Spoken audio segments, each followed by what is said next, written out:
So, Happy New Year. We are in 2019, a thing which I can hardly believe. You know, the month January is actually named for the Roman god Janus, Janua, which is also the word for door or doorway in Latin. And Janus is the god of thresholds and new beginnings.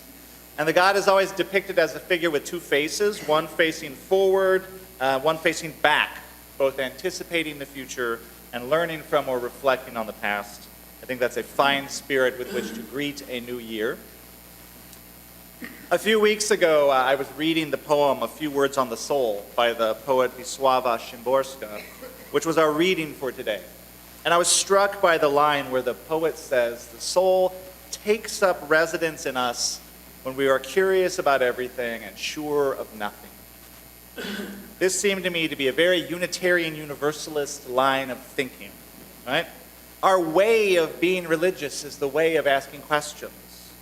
Our fourth principle safeguards for each of us a free and responsible search for truth and meaning that we are not a religion of dogma or creed or fixed or final answers, but one of inquiry, of wondering, of challenging and questioning. So I thought we might start 2019 in a soulful way with some questions. So I'm going to share some questions with you, questions that are on my mind and heart as we enter into 2019. And then you're going to have a chance to pose some questions to me in turn, and we're going to do this question box style format, so they'll be posed to me and I will attempt to answer them. And then you'll have a chance to share some questions with one another over the course of the rest of the year. And that's where the paper comes in, and I'll explain that later. I wanted to start with sharing some questions that I had that are on my mind and heart. And what I think is the most consequential question going into 2019, bar none, the single most important question, is how will we humans collectively respond to the report released just a few months ago by the United Nations Intergovernmental Report on Climate Change, the IPCC. And I am sorry to lead with such a bummer of a question, but this is what we are dealing with. Climate change. We know that climate change leads to things like crop failure and increased global poverty, rising oceans, ocean acidification, species disruption, and more regular and extreme weather events like droughts and fires and floods. And human-induced climate change has warmed the world a little less than 1 degree Celsius since pre-industrial days. And by warming, we mean a change in the 30-year global average of land and sea temperatures. That's how the IPCC, the UN, defines it. So with less than 1 degree of warming, we are already seeing these negative effects that scientists are warning about. With 2 degrees of warming, we can expect to see really significant negative effects, like the extinction of the coral reef, severe disruptions in food production, and significant alterations of the coastline brought about by the rising sea levels, all of this leading to increased poverty, war, and the forced migration of people. Moreover, at 2 degrees Celsius, we risk what are called tipping events, which is an event that is so big that if it happens, there's no going back from it, right? Like something like the ice shelf collapsing into the sea. Once that happens, it's not fixable. So in 2015, the Paris Climate Accords tasked the IPCC with looking at, is it possible to hold global warming to a maximum 1.5 degree increase, somewhere between where we are and this 2 degree threshold, and what would it take? So holding climate change to 1.5 degrees means bad things happen, but less bad things happen, and we hopefully avoid these irreversible changes. The coral reef is diminished, but it is not extinct. And the bad news of the IPCC report, which came out in, I think, October of last year, is that at the current rate of warming, we will see 1.5 degrees by 2040, which is really soon. And current commitments to reducing carbon emissions made by all those countries who signed the 2015 Paris Climate Accord are not enough to limit us to that 1.5 degrees of warming considered most desirable. Now, we could get there. That is the good news. It is still scientifically possible for us to get to 1.5 degrees, to hold at 1.5 degrees. And it's still scientifically possible for us to kind of overshoot 1.5 degrees and bring ourselves back down. But the report concludes that it will take a coordinated global effort of a scale and on a scope that has never before been seen in history. And it comes at a time when, if anything, nations appear to be rejecting international cooperation and retreating into this rather blinkered focus on their own narrowly defined self-interest. The dragon is at our door, and it is burning down our forests, literally. How will we collectively respond? With what ingenuity, cooperation, collective sacrifice, spiritual wisdom, and scientific awesomeness will we meet this greatest of challenges? And what is each of our individual piece in this? This seems to me to be the most consequential question we are facing for 2019. And I will say that if this is something that you care about, the good news is that as an Indiana native, we have all been given a unique opportunity to make a difference, because Indiana is one of the worst states in the country for greenhouse pollution, right? We are one of the carbon dirtiest states in the country because of our reliance on coal. Tiny little Indiana, we have a carbon footprint comparable to California because of our reliance on coal. So congratulations to us. That means we've been given this gift to make a difference, and the improvements we make through our individual life changes to lead greener lives have a bigger impact than improvements made otherwise, and there's a lot of good work waiting for us to do right here. And we are doing a lot of good work right here, including here at UUI. So if you want to get involved, please contact the sustainability team to learn more of what you can do to make a difference. So that is the biggest, most urgent, most consequential question. I have another question, less earth-shaking, but one that certainly feels very impactful to my daily life, certainly to my daily mood. And the question is, in 2019, can we rediscover some of the potential for good that lies in social media? Or is 2019 the year when we all just need to get off Facebook together? Just get off of it. And all of the other outlets. One of my daughters last night was showing me and Suzanne a meme that is going around the internet right now. I don't know if you've seen it. I think it started in China. And in the meme, in this little video, a young girl walks into her living room, and she turns and she says, "Ma." So then her ma comes in and turns and says, "Ma." So then the grandma walks in and turns and says, "Ma." So then the great-grandma walks in. And then there's now 4 generations of mothers, like standing shoulder to shoulder in a line, and they're smiling, and they're laughing, and that's it. That's the whole video. It's like, I don't know, 5 seconds, 7 seconds, right?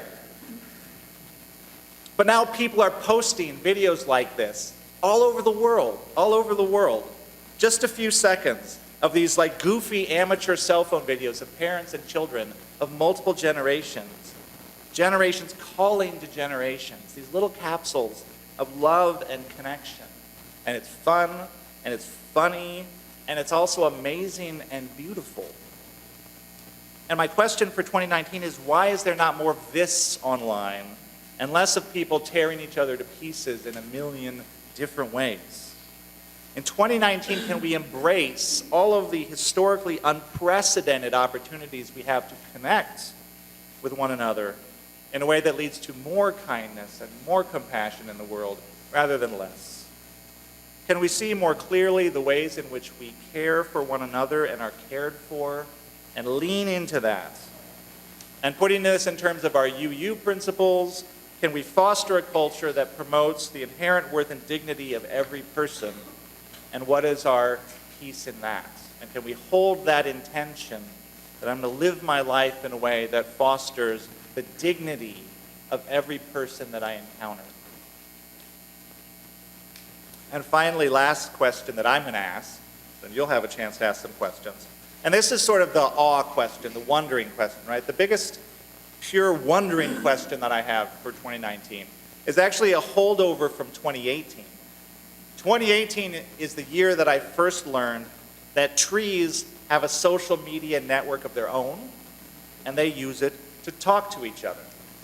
And this social media network that trees use is made up of fungus. Seriously, of fungus. Turns out that trees and fungi have a symbiotic relationship where the fungi connect to the roots of the trees, tap into them, by means of these long tendrils that they send all throughout the soil. You can't see it, but a biologist says in a spoonful of dirt there are millions of miles of fungal tendrils snaking through that soil. And these tendrils extend from tree to tree, connecting them all together in this intricate web, such that a well-connected hub tree in a forest, an old tree, might be connected to 50 or more distant trees at far parts of the forest. And through these connections, the trees and the fungi exchange sugars and nutrients. The trees give excess food, the fungi give nutrients they get from the soil, things like nitrogen. But what scientists have learned is that once these fungal networks are in place, the trees can also exchange nutrients with one another. And they can send chemical messages to one another, and they do. They talk to each other. According to a March 2018 Smithsonian article, to communicate through the network, trees send chemical, hormonal, and slow-pulsing electrical signals, which scientists are just beginning to decipher. A scientist at the University of Lausanne in Switzerland identified a voltage-based signaling that appears strikingly similar to animal nervous systems. And through these fungal networks, older trees appear to be able to recognize their different offspring, to recognize their children, and will even nurture them by sending them extra nutrients when they are struggling. They will send warning signals about threats, which can trigger very sophisticated responses. For example, naturalist Peter Wohlleben, author of The Secret Life of Trees, reports that when a deer is biting a tree branch, when a deer is biting a tree branch, the tree brings defending chemicals that make the leaves taste bad. But when a human breaks the branch with his hands, the tree knows the difference and brings in substances to heal the wound. So trees are responding to their environment in very sophisticated ways. Some scientists jokingly call this fungal network the Wood Wide Web. But it's no joke that scientists are beginning to appreciate that forests are complex societies. They are societies marked by communication and cooperation, only the tiniest bit of which we currently understand. And Wohlleben is wondering, what do trees say when there is no danger and they feel content? This I would love to know, he says, and this is what I would also like to know for 2019. The question I would most like to know is, what are the trees talking about exactly? And what other forms of communication and cooperation are going on in the natural world that we currently know nothing about? We didn't know this was happening underneath the forest floor until very, very recently. So what else don't we know? Our seventh UU principle is respect for the interdependent web of existence. And more science seems to be telling us that we have barely even begun to grasp what interdependence really means, how connected all life really is, and how alive life is. So when you think of an ancient forest of centuries-old trees connected in this vast network of communication and cooperation, how awesome that is. How sacred and worthy of our protection. And so my big picture question for Unitarian Universalism for 2019 brings these three questions together. Because our religious tradition is grounded in two principles, the one upholding human dignity, the other locating us as humans in a complex web of living relationships with our ancestors, with future generations, and with the natural world. Out of these two principles, there is the call to cherish and care for one another and to cherish and care for our earth. And this call is needed now more than it has ever been needed. So will we recognize the importance of what we have to offer as religious communities? recognize the importance of our Unitarian Universalist message and way of being together for a hurting world, and deepen in our commitments to nurture and grow our congregations and our spiritual life. Put another way, will we recognize in 2019 that, in the words of UUA President Susan Frederick Gray, this is no time for a casual faith? Now, these are my questions. For the remainder of the service, we're going to do something a little bit different now. We're going to do a question box style sermon where you pose the questions and I attempt to answer them. This is preaching without a net. We've done this once before. It was a lot of fun, so we're going to try it again, and here's how it works. You should each have 2 different colored slips of paper and a pencil. On the orange or yellow paper, write a question for me now. A question about Unitarian Universalism, or about UUI in particular, or some kind of question that one might reasonably grapple with in church, right? And then we're going to pick a few at random, and I will answer them right here today. This is the question box part of the service. On the second slip of paper, the blue, green, or purple paper, ask any question that you currently are wondering about or worrying about or you just think is interesting. We're going to collect these as well, and then we're going to share them with the congregation over the course of the year. We're going to put them in the bulletin or on social media or read them aloud. And the idea is that for you to all get a sense collectively of what other people in the congregation are thinking about and wondering about and care about. Maybe some of these questions will spark conversation in the social hall during coffee hour. Maybe they'll help identify some shared concerns you all have. You can be anonymous. You can add your name if you want people to know this is your question. These questions could be philosophical or spiritual, like what do our dreams mean, or what makes you hopeful. They could be practical questions, like how do I balance work and family life, or civic-minded, like how can we get more affordable housing in Indy, or really specific, like where can I get good barbecue on the south side of town. Whatever question or questions you want to share with the community. And the only exception is, I'm going to ask people to please avoid partisan political questions, because we all get more than enough of these kinds of questions all day, every day, 24/7. So issues are fine, partisan politics, please just avoid. And the questions that you share on either slip of paper, they could inform future sermon topics, discussion forums, adult education offers, right? So this is another way for you to have some influence in shaping our collective conversations in 2019. So orange or yellow, questions for right now, blue or green, other questions that you have. Take just a couple of minutes to write. I will chime us out with the singing bowl, and then we will collect them.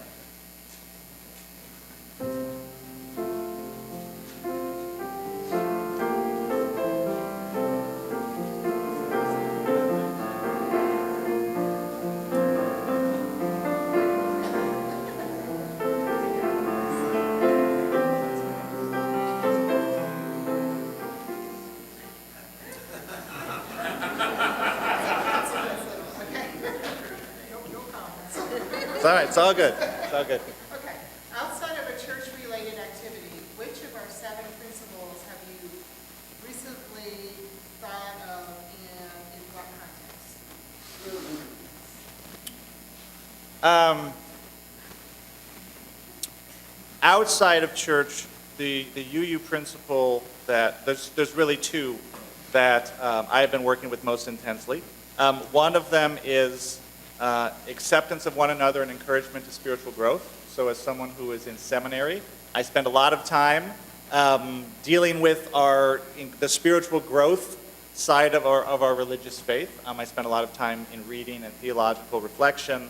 But as a part of that, I've really had to lean into the spirituality of acceptance. One of the really important ideas in Unitarian Universalism is the idea that we are all worthy of love just as we are. Not after we've fixed something, not after we've gotten better at balancing our checkbook or lost 20 pounds or donated our time the way we said that we would or whatever, but that just as we are, as flawed, imperfect, striving, yearning beings, we are worthy of love. That there's a powerful message of acceptance that grounds everything that we do. And that's easy to say and hard to feel. So very early on in my internship, I wanted to do all of the things, right? I was very focused on how am I going to prove my worth as a future minister, as a student, as a person that you hired full-time to serve this church, by like doing all of the things. I'm going to do this, I'm going to do that, this is going to be excellent, this is going to be awesome. And I gave this list of awesome things that I was going to do to my mentor, and she said, this is ridiculous. Get rid of at least half of this. Like, this is an impossible list. And you know, there's no way. Just be. It's okay. And I didn't like that answer because I wanted to do all of the things, right? That's how you know that you're enough. And I really had to lean into a different part of our tradition which says, no, you're already enough. Accept that. Accept your enoughness. Accept that you are loved and that you are beautiful. And then out of that, good things will come. But the acceptance piece comes first. So that's been probably the biggest piece of spiritual engagement that I have worked with this year, and I encourage you all also to really breathe deep on a regular basis and lean into this idea that you are already enough. There were a number that were very similar questions. Okay, this is a simple one. How long until you're ordained? Okay, well, knocking on everything in the world, in theory, so only congregations ordain UU ministers. So let's be clear, there's two pieces of this process. I'm in a path that would lead to me becoming credentialed by what's called the Ministerial Fellowship Committee, the UUA. They credential me. They invite me into fellowship with them. That doesn't make me ordained. Only congregations ordain within Unitarian Universalism. If all goes well, by about April of 2020, I should be invited into the fellowship of Unitarian Universalist Association. At that point, it would be my deep honor to be ordained by this congregation if that is what you would choose to do. So.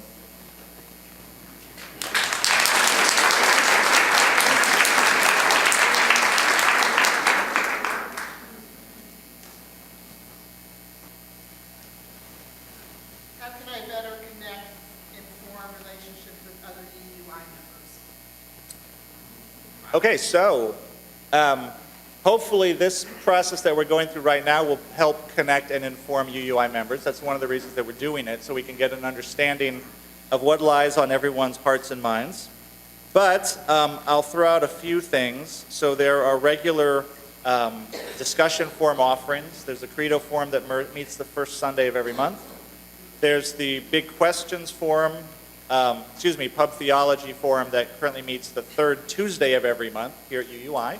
And if you look at the e-blast, if you look in the bulletin, you'll see lots of regular offerings like that. Every second Sunday, everyone is invited to stay after church. We have lunch together, and there's a variety of activities. There's a lot of clubs, there's a lot of social gatherings, so there's a lot of opportunities to connect in that way, and I would encourage people to take advantage of them. If none of that is working for you, I would encourage you to call me or email me at ministry@uui.org, and I would be happy to have a personal conversation with you about what form of connection might best suit you.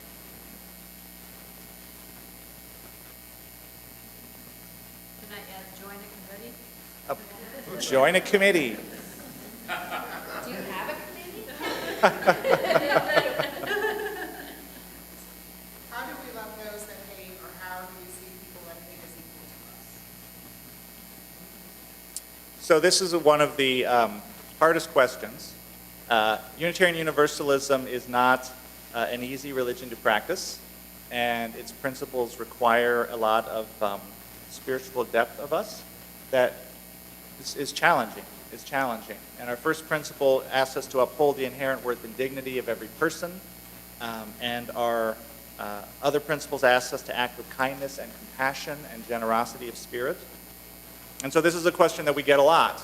How do you uphold the inherent worth and dignity of every person when there is so much evil in the world? and hate in the world and general badness. So the first thing that I think it's really important to clarify is that the inherent worth and dignity of every person doesn't mean that people don't do bad things.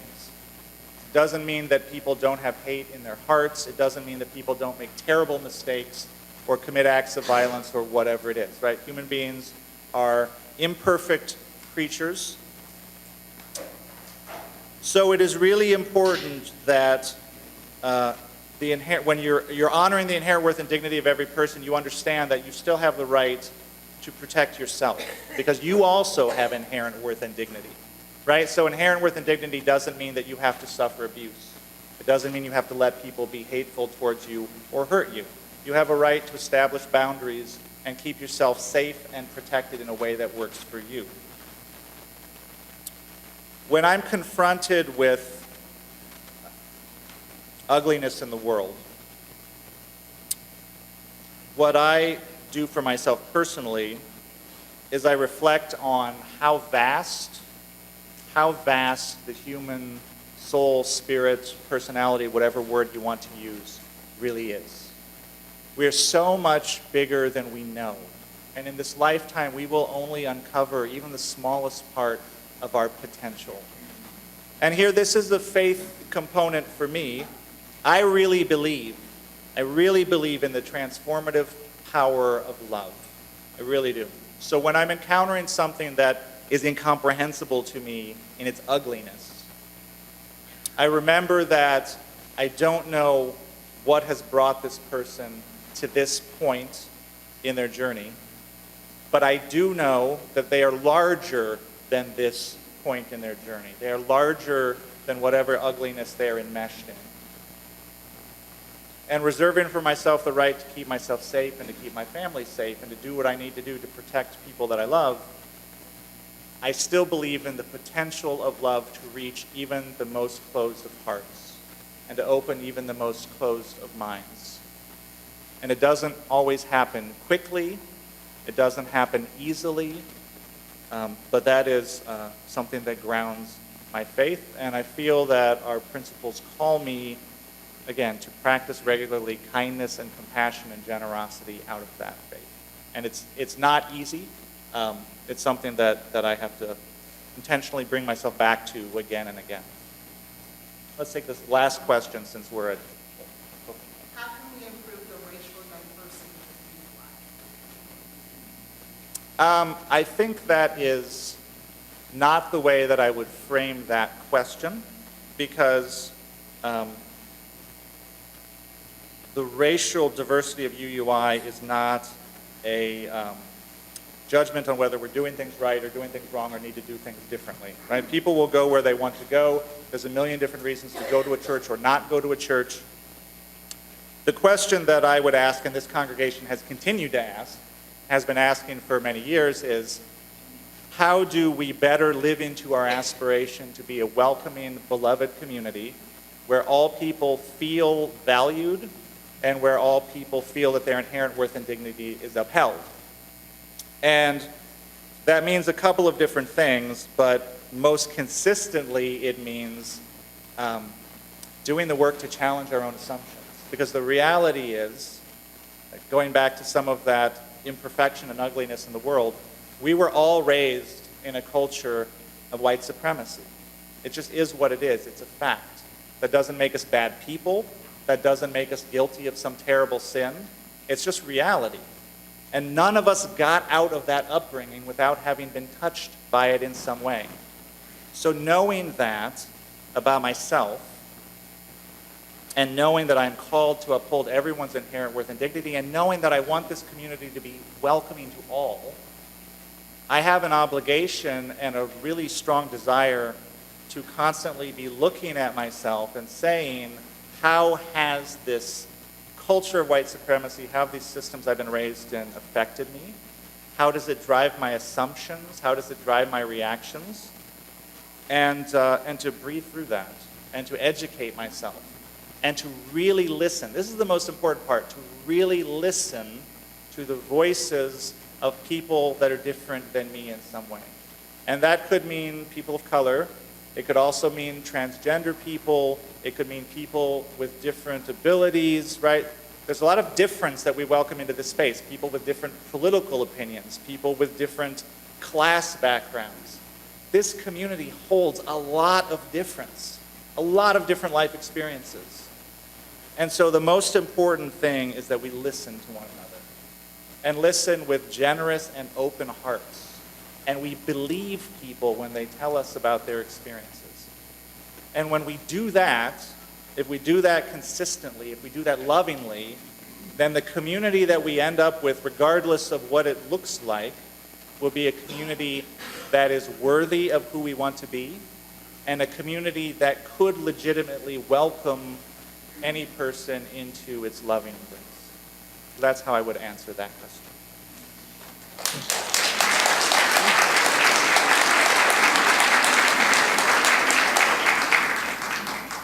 So we're going to close now with a little short benediction, and then we're going to sing a hymn. The spirit of Unitarian Universalism is the spirit of questioning, of wondering, of seeking after the truth in humility. Sometimes questions lead us to still more questions, take us deeper into mystery. Sometimes our questions lead us to better questions, unlocking possibilities. And sometimes our questions free us from prejudices, assumptions, and illusions that have kept us confined in a too small space. May we be grateful for this universe and for this life, so vast, so filled with mystery and possibility. May we be grateful for minds and hearts that question. And may we be grateful for the new year, for this bright new day that dawns before us with so much to learn and so much to love.